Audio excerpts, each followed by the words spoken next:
Hi friends, അസ്സലാമു അലൈക്കും. Welcome to nice kitchen. ഇന്ന് നമ്മൾ വളരെ ഈസി ആയിട്ട് എങ്ങനെ വീട്ടിൽ ഒരു ഷവർമ തയ്യാറാക്കി എടുക്കാമെന്നാണ് കാണിക്കുന്നത്.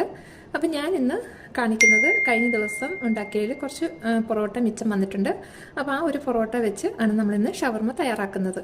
ശരിക്കും വളരെ നല്ല ടേസ്റ്റാണ്. നമ്മൾ കടയിൽ നിന്നൊക്കെ വാങ്ങിക്കുന്ന ഷവർമയേക്കാളും നല്ല ടേസ്റ്റ് ആയിട്ടുള്ളതാണ്.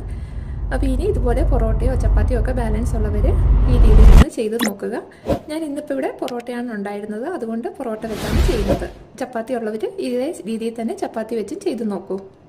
അപ്പോൾ എങ്ങനെയാണ് നമുക്ക് ഷവർമ തയ്യാറാക്കി എടുക്കുന്നതെന്ന് നോക്കാം. ഷവർമയ്ക്ക് വേണ്ടിയിട്ട് ഞാനിവിടെ ഒരു 3 പൊറോട്ടയാണ് എടുത്തേക്കുന്നത്. അപ്പോൾ കഴിഞ്ഞ ദിവസം ഉണ്ടാക്കിയതിൽ മിച്ചം വന്ന 3 പൊറോട്ടയാണ്. അപ്പോൾ ആദ്യം തന്നെ നമുക്ക് ഇതിന് വേണ്ട മുട്ടയൊന്ന് അടിച്ചെടുക്കാം. ഞാനിവിടെ 3 മുട്ടയാണ് എടുത്തേക്കുന്നത്. അപ്പോൾ അതിൽ നിന്ന് ഒരു മുട്ട നമുക്ക് ഈ ഒരു പാത്രത്തിലേക്ക് പൊട്ടിച്ചൊഴിക്കാം. ഇനി ഇതിലേക്ക് കുറച്ച് സവോള ചോപ്പ് ചെയ്തതാണ്, അതിട്ട് കൊടുക്കാം. അതുപോലെ തന്നെ 1 ടീസ്പൂൺ ചതച്ച മുളക് അതും കൂടി ഇട്ട് കൊടുക്കാം. പാകത്തിന് ഉപ്പിട്ട് കൊടുക്കാം. അപ്പോൾ ഉപ്പിടുമ്പം വളരെ കുറച്ചിട്ടാൽ മതി, കാരണം പൊറോട്ടയിൽ ഉപ്പുള്ളത് കൊണ്ട് തന്നെ ഈ ഒരു മുട്ടയ്ക്ക് ആവശ്യമുള്ള ഉപ്പ് മാത്രം ഇട്ട് കൊടുത്താൽ മതി. ഇനി ഇതിലേക്ക് നമ്മൾ മാറ്റി വെച്ചിരിക്കുന്ന പൊറോട്ടയിൽ നിന്ന് ഒരെണ്ണം എടുത്ത് ഇതുപോലെ ചെറുതായിട്ട് കീറി ഇതിലേക്ക് ഇട്ട് കൊടുക്കാം.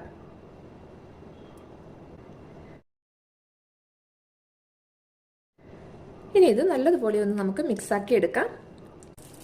പിന്നെ നമ്മൾ പൊറോട്ട ഇട്ട് ഇതുപോലെ മിക്സ് ചെയ്യുമ്പോൾ കൂടുതൽ അങ്ങ് കട്ടിയായിട്ട് തോന്നുന്നുണ്ടെങ്കിൽ വേണമെന്നുണ്ടെങ്കിൽ നമുക്ക് കുറച്ച് പാലും കൂടി ഇതിൻ്റെ അകത്ത് ചേർത്ത് കൊടുക്കാം. ഞാനിപ്പോൾ ഇവിടെ പാല് ചേർക്കുന്നില്ല. നമുക്ക് ഒരു 2 ടേബിൾ സ്പൂണൊക്കെ പാലും കൂടിയും ചേർത്താൽ ഇത് കുറച്ചും കൂടി ഒന്ന് ലൂസായി കിട്ടും. നമുക്ക് ഒരു പാൻ വെച്ച് അതിലേക്ക് ഒരല്പം എണ്ണ ഒഴിച്ചൊന്ന് ചൂടാക്കിയെടുക്കാം. ഇപ്പോൾ ഇവിടെ എണ്ണ നന്നായിട്ട് ചൂടായിട്ടുണ്ട്. നമ്മൾ റെഡിയാക്കി വെച്ചിരിക്കുന്ന പൊറോട്ട മുട്ടക്കൂട്ട് ഇതിലേക്ക് ഒഴിച്ചു കൊടുത്ത് നല്ലപോലെ ഒന്ന് നിരത്തി കൊടുക്കാം. ഇനി ഒരു മീഡിയത്തിനും ലോയ്ക്കും ഇടയിലേക്ക് മാറ്റിയിട്ട് നമുക്കിതൊന്ന് അടച്ച് വേവിക്കാം. ഇപ്പോൾ ഇവിടെ ഒരു ഭാഗം പാകത്തിന് തന്നെ മുറുകിയിട്ടുണ്ട്. ഇനി നമുക്കിതൊന്ന് മറിച്ചിട്ട് കൊടുക്കാം.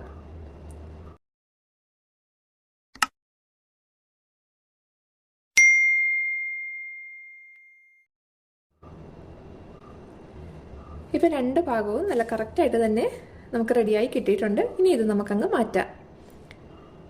അപ്പോൾ ഇതുപോലെ ബാക്കിയിരിക്കുന്ന 2 പൊറോട്ടയും കൂടി നമുക്ക് റെഡിയാക്കി എടുക്കാം. ഇപ്പോൾ ഇവിടെ നമ്മൾ 3 പൊറോട്ടയും റെഡിയാക്കി എടുത്തിട്ടുണ്ട്. അപ്പോൾ ഇനി ഇതിലേക്കുള്ള ഫില്ലിംഗ് ഒക്കെ നമുക്കൊന്ന് റെഡിയാക്കി എടുക്കാം. ഫില്ലിങ്ങിന് വേണ്ടിയിട്ട് ഞാനിവിടെ 200 ഗ്രാം ചിക്കൻ, കുറച്ച് മഞ്ഞൾപ്പൊടിയും ഉപ്പും കുരുമുളക് പൊടിയും അതുപോലെ തന്നെ കുറച്ച് വെളുത്തുള്ളിയുടെ പൊടിയും ഇഞ്ചിയുടെ പൊടിയും ഗരം മസാലയും കൂടിയും ചേർത്ത് നല്ലപോലെ ഒന്ന് പുരട്ടി വെച്ചിട്ട് ഒരു അരമണിക്കൂർ റെസ്റ്റ് ചെയ്യാൻ വെച്ചതിന് ശേഷം ഒന്ന് പൊരിച്ചെടുത്തേക്കുന്നതാണ്. പൊരിച്ചെടുത്തതിന് ശേഷം ഇതുപോലെ ചെറുതാക്കിയെടുത്ത് വെച്ചേക്കുന്നതാണ്. അതുപോലെ തന്നെ ഒരു 100 ഗ്രാം ക്യാബേജ് കനം കുറച്ച് നീളത്തിൽ അരിഞ്ഞതും വെച്ചിട്ടുണ്ട്. പിന്നെ കുറച്ച് സവോള ചോപ്പ് ചെയ്തത് നമ്മൾ മുട്ടയിലേക്കൊക്കെ ചേർക്കാൻ എടുത്തതിൻ്റെ ബാക്കിയാണ്. അപ്പോൾ ഇനി ഇത് 3ഉം കൂടി നമുക്ക് വേറൊരു വലിയ ബൗളിലേക്ക് ഇട്ട് നല്ലതുപോലെ ഒന്ന് മിക്സ് ആക്കി എടുക്കാം. അപ്പോൾ ഈ രീതിയിൽ നിങ്ങൾ ഷവർമ ഒന്ന് ചെയ്ത് നോക്കിയിട്ടില്ലെങ്കിൽ ഒരു തവണയെങ്കിലും ഒന്ന് ചെയ്ത് നോക്കണം. നല്ല ടേസ്റ്റാണ്.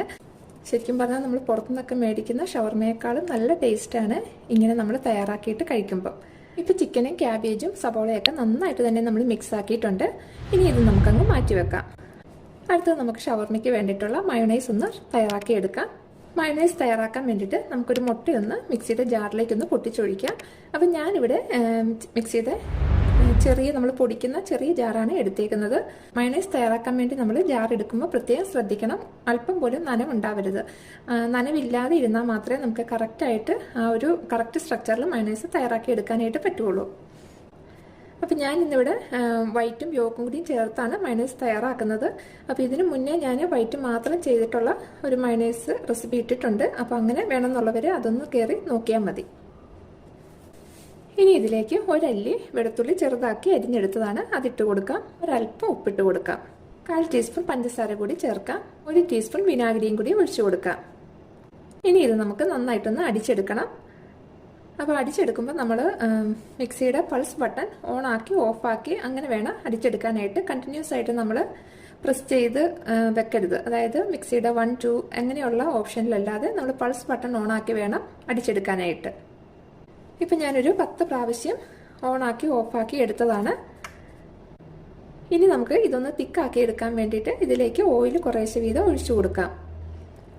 ഞാനിപ്പോൾ ഒരു 3 പ്രാവശ്യം കുറേശ്ശെ വീതം ഓയിൽ ഒഴിച്ചാണ് ഇത് അടിച്ചെടുക്കുന്നത്. അത് നമുക്ക് എത്ര തിക്നെസ് വേണോ അതനുസരിച്ച് നമ്മൾ ഓയിൽ ചേർത്ത് കൊടുത്താൽ മതി. ഇവിടെ 1/4 കപ്പ് ഓയിൽ ഒഴിച്ചാണ് ഇത് അടിച്ചെടുത്തേക്കുന്നത്. അപ്പോൾ ഇനി എങ്ങനെയാണ് നമുക്ക് ഷവർമയൊന്ന് സെറ്റാക്കി എടുക്കുന്നതെന്ന് നോക്കാം. ഇനി നമുക്ക് ഒരു പാത്രത്തിലേക്ക് ഒരു ബട്ടർ പേപ്പർ വെച്ച് കൊടുക്കാം. എന്നിട്ട് അതിൻ്റെ മുകളിലേക്ക് നമ്മൾ റെഡിയാക്കി വെച്ചിരിക്കുന്ന പൊറോട്ട എടുത്ത് വെക്കാം. ഇനി ഈ പൊറോട്ടയിലേക്ക് പാകത്തിന് നമുക്ക് മയോണൈസ് ഒന്ന് തേച്ച് കൊടുക്കാം.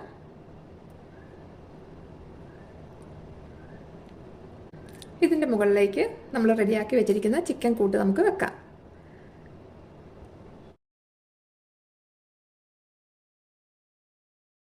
ഇനി നമുക്കിതൊന്ന് നന്നായിട്ടൊന്ന് ടൈറ്റായിട്ടൊന്ന് റോൾ ചെയ്തെടുക്കാം. അപ്പോൾ ഇത്രയേ ഉള്ളൂ ഇതിൻ്റെ ഒരു പണിയെന്ന് പറയുന്നത്.